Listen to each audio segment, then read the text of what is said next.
Hola, me llamo Zoe Chichela.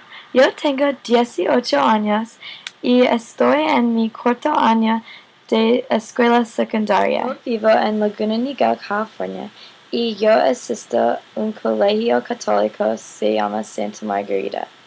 Soy una chica amable, creativa, inteligente y involucrada. Yo tengo un GPA de 3.8.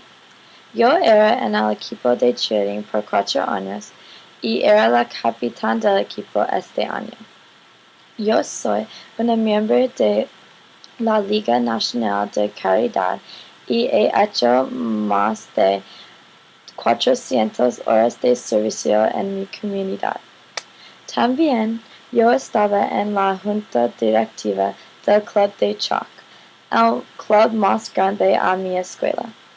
Soy miembro de la Sociedad Nacional de Honor y han ganado muchos premios por los académicos y de servicio. Voy a asistir a la Universidad de San Diego State en el otoño, donde estudiaré relaciones públicas para convertirme una publicista. Yo quiero ser una publicista y estudiar relaciones públicas porque es la profesión que me interesa.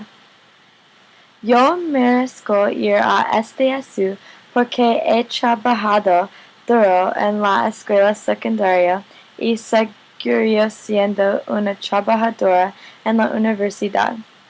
Yo siempre esperaba que tuviera una experiencia increíble en universidad. Yo creo que estoy una estudiante excelente y haré un buen uso de mi tiempo allá.